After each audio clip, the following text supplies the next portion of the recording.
വിസ്മയം നടക്കും എന്ന് വി ഡി സതീശൻ ആവർത്തിച്ച് പറഞ്ഞുകൊണ്ടിരിക്കുന്നതിനിടയിൽ ഏറ്റവും വിസിബിളായ ഒരു വിസ്മയം എന്ന് വേണമെങ്കിൽ പറയാം. വളരെ കോംപ്ലിക്കേറ്റഡ് ആയിട്ടുള്ള സിറ്റുവേഷനിലേക്കാണ് സുധാകരൻ ഇറങ്ങുന്നതെന്നാണ് എനിക്ക് തോന്നുന്നത്. നമ്മൾ കാണുന്ന എല്ലാ അഭിപ്രായ വ്യത്യാസങ്ങളും ഐഷാ പോറ്റിയുടേതാണെങ്കിലും സുധാകരൻ്റേതാണെങ്കിലും എല്ലാം അവരവർക്ക് കിട്ടേണ്ടത് കിട്ടിയില്ല എന്ന് വന്ന ഘട്ടത്തിൽ മാത്രമുള്ളതാണ്. UDF സുധാകരനെ സ്വതന്ത്രനായി മത്സരിപ്പിക്കാൻ തീരുമാനിക്കുകയാണെങ്കിൽ അത് UDFനും സുധാകരന് തന്നെയും നെഗറ്റീവ് ആകും എന്നാണ് എനിക്ക് തോന്നുന്നത്.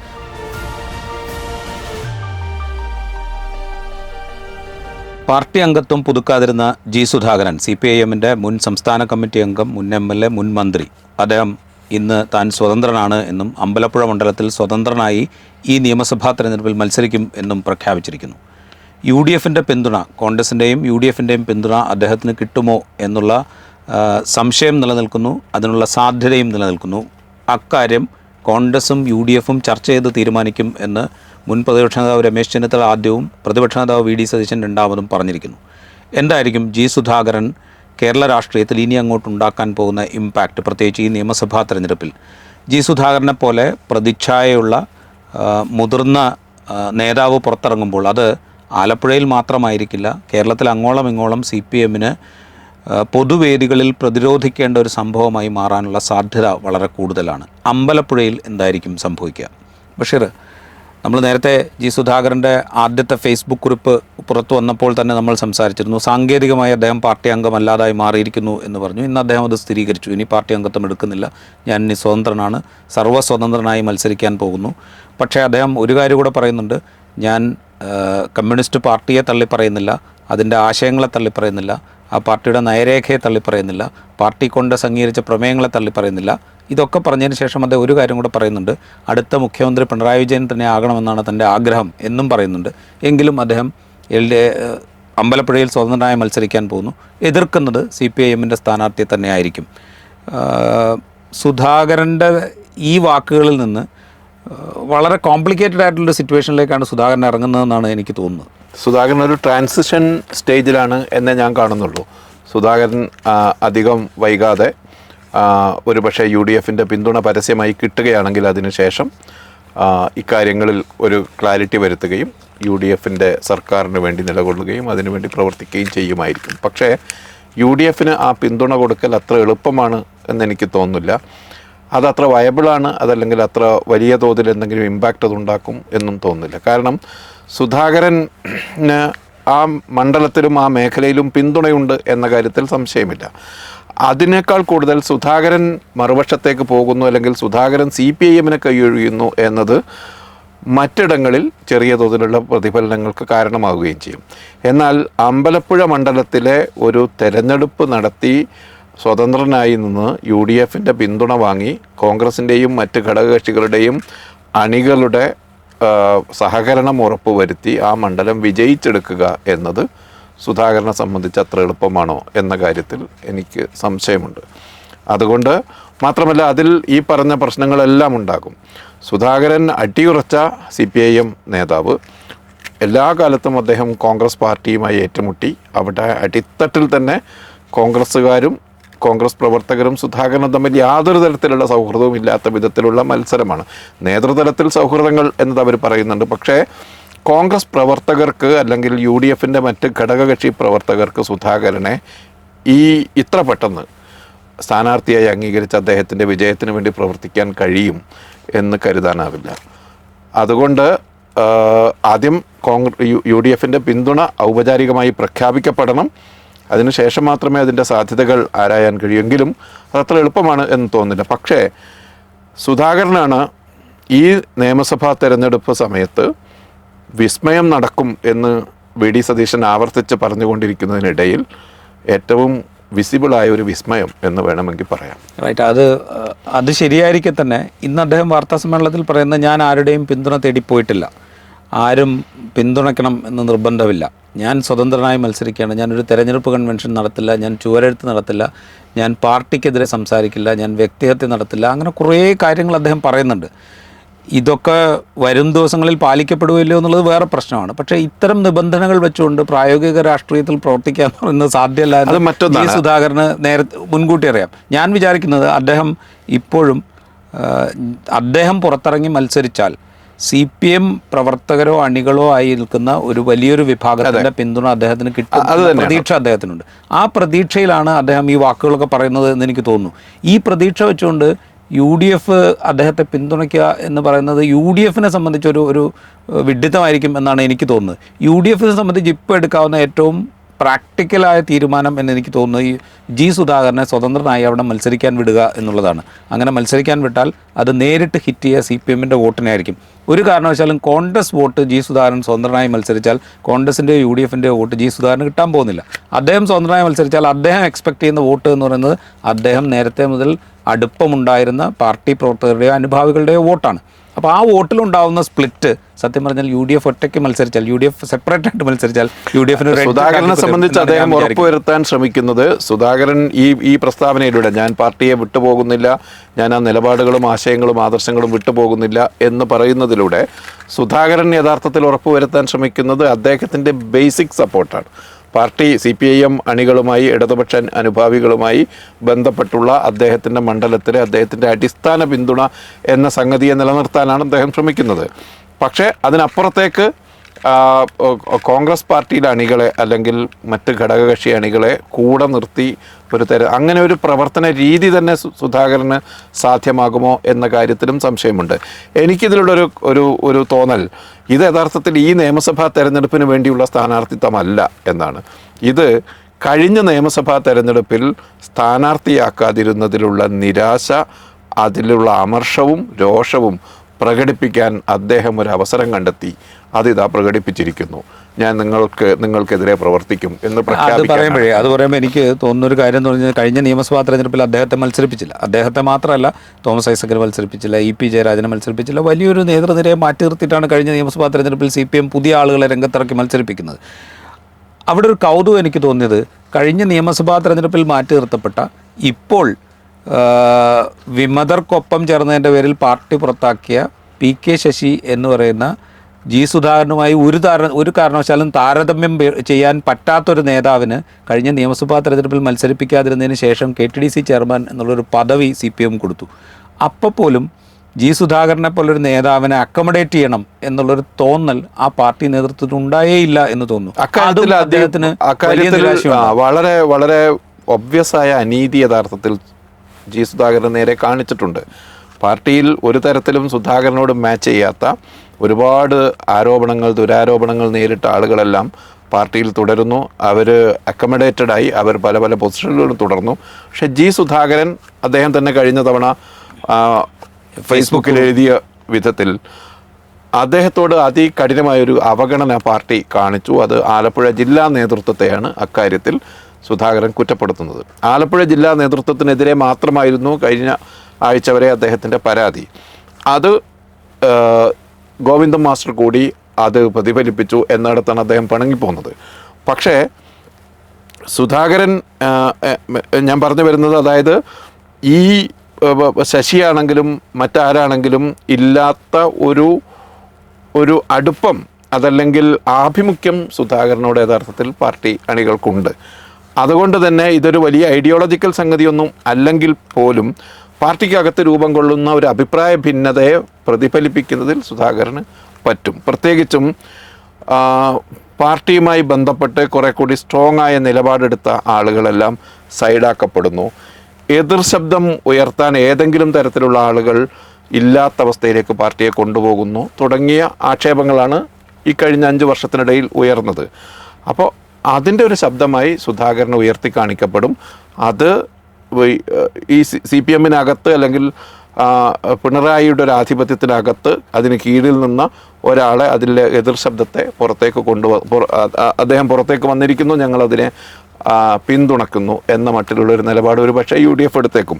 പക്ഷേ കോൺഗ്രസ് പാർട്ടി അവിടെ ഒന്നിലധികം സ്ഥാനാർത്ഥികളെ പരിഗണിച്ച് വരികയായിരുന്നു. ലിജുവിൻ്റെ പേരുണ്ടായിരുന്നു, യൂത്ത് കോൺഗ്രസിൻ്റെ അവിടുത്തെ ജില്ലാ അധ്യക്ഷൻ്റെ പേരുണ്ടായിരുന്നു, മറ്റു പേരുകളുണ്ടായിരുന്നു.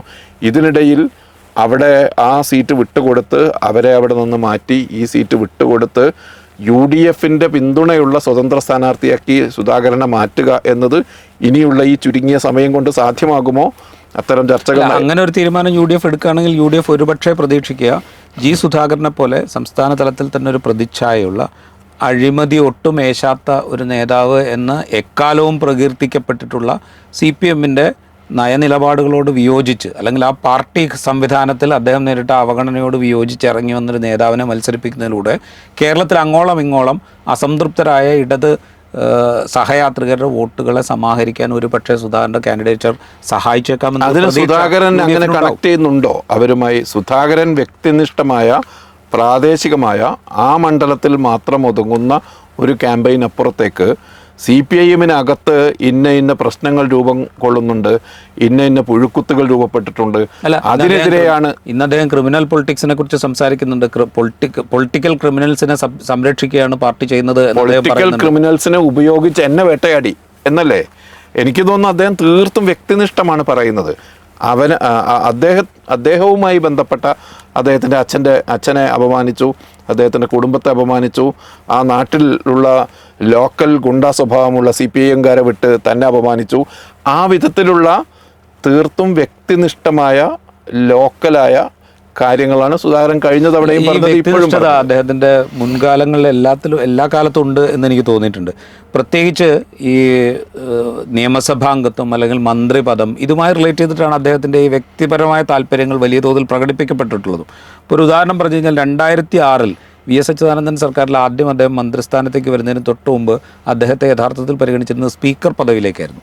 സ്പീക്കർ പദവി എന്ന് പറഞ്ഞപ്പോൾ അദ്ദേഹം പിണങ്ങിപ്പോയും, അത് എനിക്ക് പറ്റില്ല, അതെനിക്ക് സ്വീകാര്യമല്ല എന്ന് പറഞ്ഞ് പിണങ്ങി പോവുകയും പിന്നീട് വീണ്ടും പരിഗണിച്ച് അദ്ദേഹത്തെ മന്ത്രിസ്ഥാനത്തേക്ക് മാറ്റാൻ തീരുമാനിക്കുകയൊക്കെ ആയിരുന്നു ചെയ്തത് എന്നാണ് CPM-ൻ്റെ മുൻകാല പ്രവർത്തകരിൽ നിന്ന് മുൻപ് നമ്മൾ കേട്ടിട്ടുള്ള കഥ. ഇതുമായി റിലേറ്റ് ചെയ്ത് മാത്രമാണ് അദ്ദേഹത്തിൻ്റെ പരാതികളും പടക്കങ്ങളും, അതായത് അധികാര സ്ഥാനവുമായി ബന്ധപ്പെട്ടും നിയമസഭാംഗവുമായി അംഗത്വവുമായി ബന്ധപ്പെട്ടും അവിടുത്തെ സ്ഥാനാർത്ഥിത്വവുമായി ബന്ധപ്പെട്ടും മാത്രമേ അദ്ദേഹത്തിന് കലഹങ്ങളുണ്ടായിട്ടുള്ളൂ. അതേസമയം നേരെ തിരിച്ചൊന്ന് ആലോചിച്ച് നോക്കുക, അദ്ദേഹത്തിന് ഘടനയിൽ ഇപ്പോൾ ഇന്ന് ജനറൽ സെക്രട്ടറി ആയിരിക്കുന്ന MA ബേബിയുടെ സീനിയറാണ് ജി സുധാകരന് പാർട്ടി ഘടനയിൽ സംസ്ഥാന കമ്മിറ്റിക്ക് അപ്പുറത്തേക്ക് പോകാനുള്ള ഒരു അവസരം ഇതുവരെ കിട്ടിയിട്ടില്ല. അദ്ദേഹം സംസ്ഥാന സെക്രട്ടേറിയറ്റ് അംഗമായിട്ടില്ല. ഒരിക്കൽ അദ്ദേഹത്തെ സംസ്ഥാന സെക്രട്ടേറിയറ്റിൽ ക്ഷണിതാവാക്കിയപ്പോൾ അദ്ദേഹം ക്ഷണിതാവാകാൻ ഞാനില്ല എന്ന് പറഞ്ഞ് പോരുകയാണ് ചെയ്തത്. പിന്നീട് അദ്ദേഹത്തെ സംസ്ഥാന സെക്രട്ടേറിയറ്റിലേക്ക് പരിഗണിച്ചിട്ടില്ല. അദ്ദേഹത്തിൻ്റെ ജൂനിയറായ ഒരുപാട് ആളുകൾ അദ്ദേഹം സംസ്ഥാന കമ്മിറ്റിയിൽ ഇരിക്കെ തന്നെ കേന്ദ്ര കമ്മിറ്റി അംഗങ്ങളായി മാറി. അദ്ദേഹത്തെ ഒരു കാലത്തും കേന്ദ്ര കമ്മിറ്റിയിലേക്ക് പരിഗണിച്ചിട്ടില്ല. പാർട്ടി ഘടനയിൽ തന്നെ പരിഗണിച്ചിട്ടില്ല എന്നൊരു പരാതി ഇതുവരെ സുധാകരൻ എവിടെയും പറഞ്ഞായിട്ട് നമ്മൾ കേട്ടില്ല. ഇപ്പോൾ പോലും അദ്ദേഹത്തിന് ആ പരാതിയില്ല. അദ്ദേഹത്തിൻ്റെ പ്രധാനപ്പെട്ട പരാതി അദ്ദേഹത്തെ സ്ഥാനാർത്ഥിത്വത്തിലേക്ക് പരിഗണിക്കുന്നില്ല. സ്ഥാനാർത്ഥിത്വം കിട്ടി ജയിച്ച് വരുമ്പോൾ അദ്ദേഹത്തിന് അർഹമായ ഒരു അധികാര സ്ഥാനത്തേക്ക് പരിഗണിക്കുന്നില്ല എന്ന വ്യക്തിപരമായ പരാതി മാത്രമാണ് സത്യം പറഞ്ഞാൽ അദ്ദേഹത്തിനുള്ളതെന്നാണ് എനിക്ക് തോന്നുന്നത്. ഒരുപക്ഷെ അതുകൊണ്ടാണ് ഞാൻ നേരത്തെ പറഞ്ഞത്, കഴിഞ്ഞ തവണ നിയമസഭാംഗത്വത്തിലേക്ക് പരിഗണിക്കപ്പെടാതിരിക്കെ വേറെ ഏതെങ്കിലും ഒരു പദവിയിൽ അദ്ദേഹത്തെ അക്കോമഡേറ്റ് ചെയ്തിരുന്നുവെങ്കിൽ ഈ അപകടം CPM-ന് ഒഴിവാക്കാൻ കഴിയുമായിരുന്നു എന്ന് കഴിഞ്ഞ തവണ നിയമസഭാംഗത്വം കിട്ടാതിരുന്ന തോമസ് ഐസക് പൂർണ്ണമായും മാറേണ്ടി വന്നില്ല. കഴിഞ്ഞ തവണ മന്ത്രിസഭയിൽ നിന്ന് ഒഴിവാക്കപ്പെട്ട ശൈലജ ടീച്ചർ ഈ വർഷം മത്സരിക്കാൻ പോകുന്നു. എന്നാൽ സുധാകരൻ്റെ കാര്യത്തിൽ അദ്ദേഹം പൂർണ്ണമായും അവഗണിക്കപ്പെട്ടു. ഒരുപക്ഷെ അതായിരിക്കാം ഇത്തവണ കൂടി 5 വർഷം കൂടി കാത്തിരുന്നതിന് ശേഷവും പരിഗണിക്കപ്പെട്ടില്ല, ഒരിടത്തും അക്കോമഡേറ്റ് ചെയ്യപ്പെട്ടില്ല എന്നതുകൊണ്ടാകണം അദ്ദേഹം ഇപ്പോൾ റിവോൾട്ട് ചെയ്യാൻ വരുന്നത്. ഒരു കാര്യം ഉറപ്പാണ്, CPIM-നകത്ത് ചരിത്രത്തിൽ രൂപം കൊണ്ടിട്ടുള്ള വിമതത്വത്തിന് യാതൊരു തരം സമാനതയും സുധാകരൻ്റെ ഈ സ്ഥാനാർത്ഥിത്വവുമായോ അല്ലെങ്കിൽ സുധാകരൻ്റെ വിമതത്വവുമായോ അതിന് യാതൊരു ബന്ധവുമില്ല, അല്ലെങ്കിൽ അത്തരത്തിലുള്ള താരതമ്യങ്ങളേ ഇല്ല. ഇത് തീർത്തും വ്യക്തിനിഷ്ഠമാണ്. മുൻകാലത്തുണ്ടായ വലിയ വിമത ശബ്ദങ്ങൾ എന്ന് പറഞ്ഞപ്പോൾ MV രാഘവൻ, KR ഗൗരിയമ്മ, അത് കഴിഞ്ഞ് പാർട്ടിക്കുള്ളിൽ നിന്നുകൊണ്ട് തന്നെ VS അച്യുതാനന്ദൻ, ഇവരൊക്കെ ഉയർത്തിയ വിമത ശബ്ദങ്ങളുണ്ട്. അതുമായിട്ട് യാതൊരു താരതമ്യവും തന്നെയില്ല. അതൊക്കെ എന്തെങ്കിലും പാർട്ടി നയത്തെ ചൊല്ലിയുള്ള കലഹങ്ങളുണ്ടായിരുന്നു, പാർട്ടിയിലെ അധികാര ഘടനയെക്കുറിച്ചുള്ള തർക്കങ്ങളുണ്ടായിരുന്നു. ഇത് അതുമായി ബന്ധപ്പെട്ട തർക്കങ്ങളൊന്നുമില്ല. തീർത്തും വ്യക്തിനിഷ്ഠമായൊരു പ്രശ്നമായിട്ട് തന്നെ നമ്മളിതിനെ കാണണം എന്നാണ് ബഷീർ പറയുന്നത്. വ്യക്തിഗതമായ അക്കോമഡേഷൻ ജീവിതത്തിൻ്റെ ഒരു അവസാനം വരെ പാർട്ടിയിൽ നിന്നുണ്ടാകണം എന്ന ചിന്ത, അതാണ് കഴിഞ്ഞ തവണ അദ്ദേഹം, ഞാനന്ന് പറഞ്ഞില്ലേ, ഇറച്ചി വെട്ടി വിൽക്കാനുള്ളതല്ല 75 കഴിഞ്ഞാൽ ഞങ്ങളെ എന്നൊരു കമൻ്റ് അദ്ദേഹം നടത്തിയില്ലേ. അതായത് സ്വയം പിൻവാങ്ങുന്നത് വരെ രാഷ്ട്രീയത്തിൻ്റെ പ്രധാന പൊസിഷനുകളിൽ നിൽക്കാൻ അനുവദിക്കണം എന്ന ഒരു ചിന്ത, അത് തന്നെയാണ് സുധാകരൻ്റെ കാര്യത്തിൽ മനസ്സിൽ പ്രവർത്തിച്ചത് എന്നാണ് എനിക്ക് തോന്നുന്നത്. അതിനപ്പുറത്തുള്ള ഏതെങ്കിലും തരത്തിൽ CPIM-നകത്ത് ഒരു തിരുത്തൽ ആവശ്യമുണ്ട്, ആ തിരുത്തലിനാണ് ഞാൻ നേതൃത്വം കൊടുക്കുന്നത്, അല്ലെങ്കിൽ അതിനു വേണ്ടിയാണ് ഞാൻ ശബ്ദിക്കുന്നത് എന്ന് എവിടെയെങ്കിലും സുധാകരൻ പറഞ്ഞതായിട്ട് എനിക്ക് അറിയില്ല.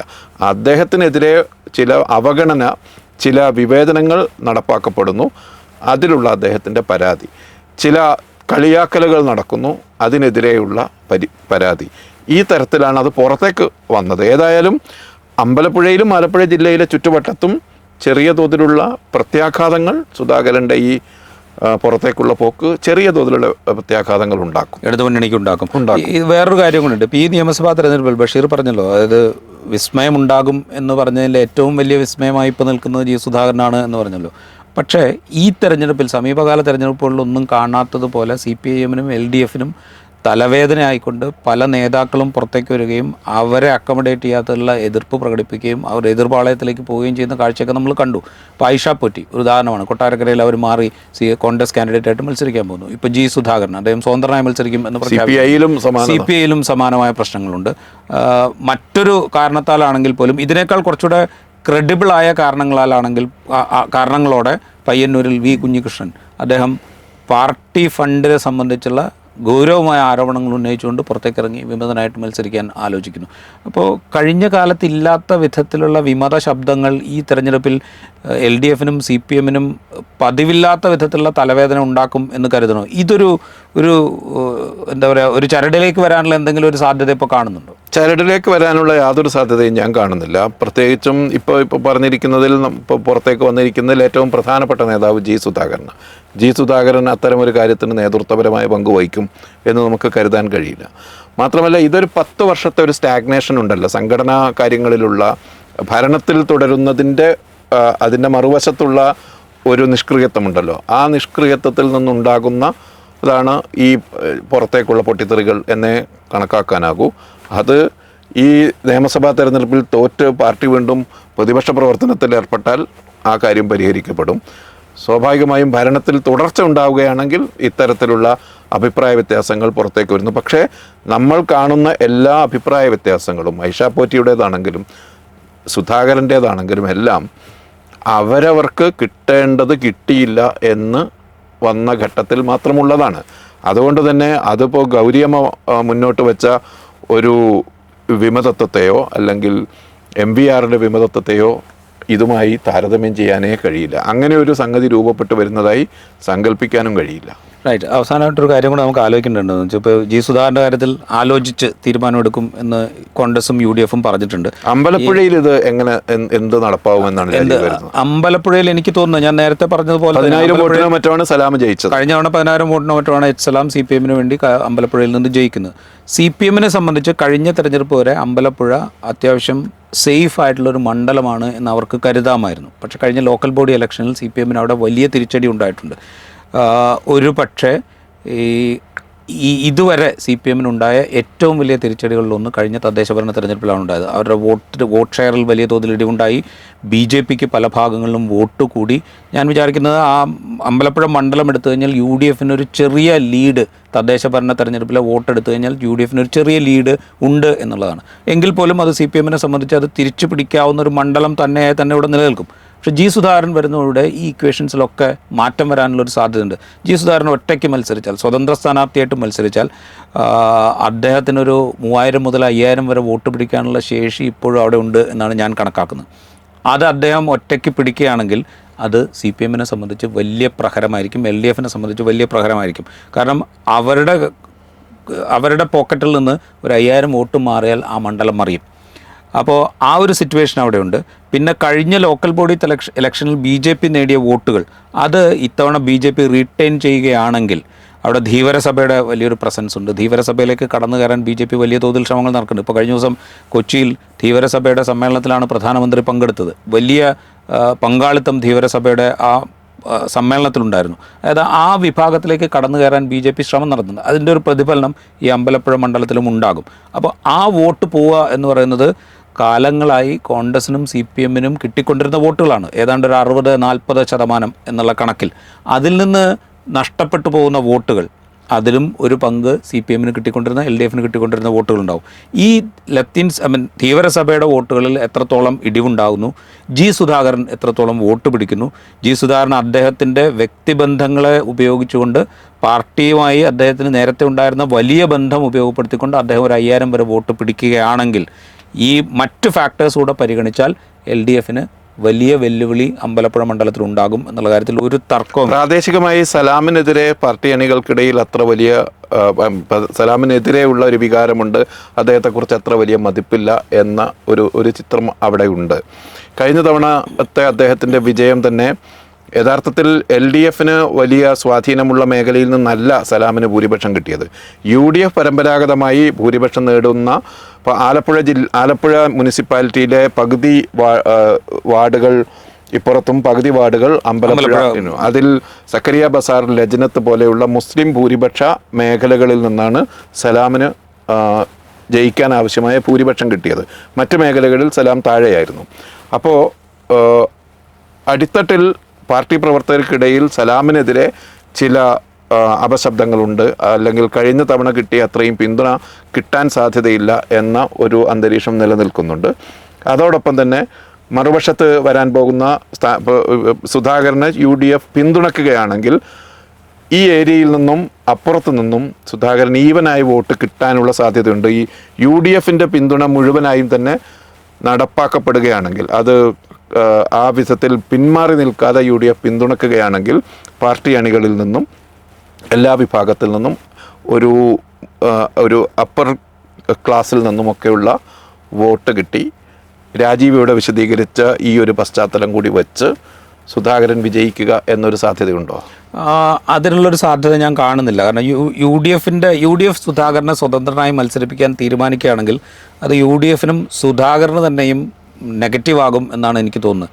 സുധാകരൻ സ്വതന്ത്ര സ്ഥാനാർത്ഥിയായി മത്സരിച്ചാൽ കിട്ടുന്ന അത്രയും CPM നിന്ന് അദ്ദേഹത്തിന് കിട്ടാനിടയുള്ള വോട്ടുകൾ അത്രയും അദ്ദേഹം UDF പിന്തുണയുള്ള സ്ഥാനാർത്ഥിയായി മത്സരിച്ചാൽ കിട്ടും എന്ന് ഞാൻ പ്രതീക്ഷിക്കുന്നില്ല. കാരണം അപ്പോൾ സ്വാഭാവികമായിട്ടും ഇത് തന്നെ വർഗവഞ്ചകൻ പോസ്റ്റർ വന്നു കഴിഞ്ഞു. മാത്രമല്ല ഇത് നേരത്തെ മുൻകൂട്ടി തയ്യാറാക്കിയ പ്ലാൻ്റെ ഭാഗമാണ് എന്ന ആക്ഷേപം ഇപ്പം തന്നെ ഉണ്ട്. അതായത് അദ്ദേഹത്തെ KC വേണുഗോപാൽ നേരത്തെ പോയി കണ്ടത്, പിന്നെ UDF നേതാക്കൾ പലരും അദ്ദേഹവുമായി ഫോണിൽ സംസാരിച്ചു എന്നുള്ള വിവരങ്ങൾ പുറത്തേക്ക് വരുന്നുണ്ട്. അതൊക്കെ സംസാരിച്ചവർ തന്നെ പുറത്തേക്ക് വിടുന്ന വിവരങ്ങളായിരിക്കുമല്ലോ. അപ്പോൾ ഇത് നേരത്തെ തയ്യാറാക്കിയൊരു പ്ലാൻ അനുസരിച്ച് നടക്കുന്ന ഒരു നാടകമാണ് എന്നുള്ളൊരു വ്യാഖ്യാനം അദ്ദേഹം UDF സ്ഥാനാർത്ഥിയായി കഴിഞ്ഞാൽ ശക്തിപ്പെടുകയേ ഉള്ളൂ എന്നാണ് ഞാൻ വിചാരിക്കുന്നത്. പിന്നെ വേറൊരു പ്രശ്നം എന്ന് പറഞ്ഞാൽ CPM LDF സ്ഥാനാർത്ഥിയായി മത്സരിക്കുന്നത് പോലെയല്ല ജി സുധാകരൻ UDF സ്ഥാനാർത്ഥിയായി മത്സരിക്കാൻ വരുമ്പോൾ സംഭവിക്കാം. മറ്റേന്ന് പറഞ്ഞാൽ ജി സുധാകരന് മുഴുവൻ നിയന്ത്രണവുമുള്ള ഒരു പാർട്ടി സംവിധാനത്തിൽ നിന്ന് അദ്ദേഹത്തിൻ്റെ സ്ഥാനാർത്ഥിത്വവുമായി ബന്ധപ്പെട്ട് വളരെ കൃത്യമായി ചലിപ്പിക്കുകയും എന്താണോ ചെയ്യേണ്ടത് അത് ഗ്രൗണ്ടിൽ ഇംപ്ലിമെൻ്റ് ചെയ്യുകയാണ് അദ്ദേഹം ചെയ്യുക. അതുപോലെ UDF മെക്കാനിസം വഴി ഇംപ്ലിമെൻ്റ് ചെയ്യാൻ ജി സുധാകരനെ കൊണ്ട് സാധിക്കില്ല.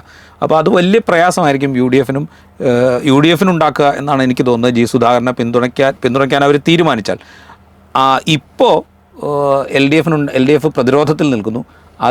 ആ പ്രതിരോധത്തെ മറികടക്കാനുള്ളൊരു വഴിയായിരിക്കും സത്യം പറഞ്ഞാൽ ജി സുധാകരനെ UDF പിന്തുണച്ചാൽ LDF കിട്ടുക എന്നാണ് ഞാൻ വിചാരിക്കുന്നത്. അതെൻ്റെ വ്യക്തിപരമായ ഒരു തോന്നലാണ്. തെരഞ്ഞെടുപ്പിൽ മത്സരിക്കാതെ ഈ പാർട്ടിയിൽ നിന്നുള്ള അവഗണനകളെ നേരിട്ട് തന്നെ അധികാര കേന്ദ്രീകരണത്തിനെതിരെ CPIM ഒരു തിരുത്തൽ ശക്തിയുടെ മുന്നിൽ നിൽക്കാനുള്ള ഒരു സാധ്യതയെ സുധാകരൻ കളഞ്ഞു എന്നുകൂടി പറയേണ്ടതില്ലേ? അങ്ങനെ പറയേണ്ടി വരും. കാരണം സുധാകരൻ ഇത് വളരെ ഓപ്പണായി പറയാമായിരുന്നു. ഞാൻ തെരഞ്ഞെടുപ്പിൽ മത്സരിക്കാൻ വേണ്ടിയിട്ടല്ല, ഇവിടെ ഇങ്ങനെയൊക്കെയാണ് ഇപ്പോൾ നടന്നുകൊണ്ടിരിക്കുന്നത്, ഇതല്ല ഒരു യഥാർത്ഥ പാർട്ടി രീതി. അദ്ദേഹത്തിൻ്റെ വാർത്താ സമ്മേളനത്തിൽ ഉടനീളം ഈ പാർട്ടി സംവിധാനത്തെക്കുറിച്ചും പാർട്ടി രീതികളെക്കുറിച്ചും അദ്ദേഹം പങ്കെടുത്ത പാർട്ടി കോൺഗ്രസ്സുകളെക്കുറിച്ചും ഒക്കെ സംസാരിക്കുകയുണ്ടായി. അപ്പോൾ പാർട്ടി ക്ലാസ്സുകൾ എടുക്കാൻ പോയതിനെക്കുറിച്ചൊക്കെ അദ്ദേഹം സംസാരിക്കുന്നുണ്ടായിരുന്നു. അപ്പോൾ അദ്ദേഹത്തിന് അതിനെക്കുറിച്ച് നല്ല ജ്ഞാനമുണ്ട്.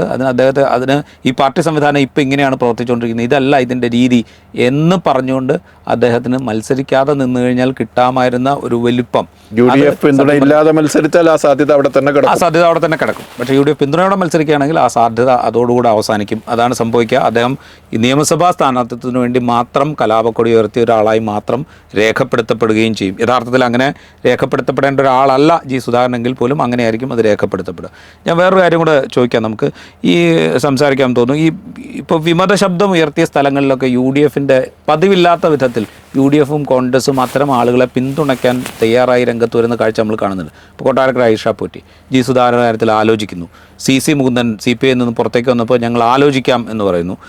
അത് ആലോചന ഉണ്ടോ ഇല്ലയോ എന്ന് നമുക്കറിയില്ല. V കുഞ്ഞികൃഷ്ണൻ്റെ കാര്യത്തിൽ വിമതനായാൽ പിന്തുണയ്ക്കുന്നത് ആലോചിക്കും എന്ന് പറയുന്നു. UDFനും കോൺഗ്രസിനും ശശിയെ എടുക്കാൻ ആലോചിക്കുന്നു, ശശിയെ പിന്തുണയ്ക്കാൻ ആലോചിക്കുന്നു. അത് ഏതാണ്ട് തീരുമാനമായ മട്ടിലാണ് നിൽക്കുന്നത്. UDFനെയും കോൺഗ്രസിനെയും സംബന്ധിച്ച് അവിടെ നിന്ന് അടർന്നു വരുന്ന ആളുകളെ കൂടി അക്കോമഡേറ്റ് ചെയ്താൽ കുറെക്കൂടെ വിജയസാധ്യതയുണ്ട് എന്നൊരു തെറ്റിദ്ധാരണയുണ്ടോ?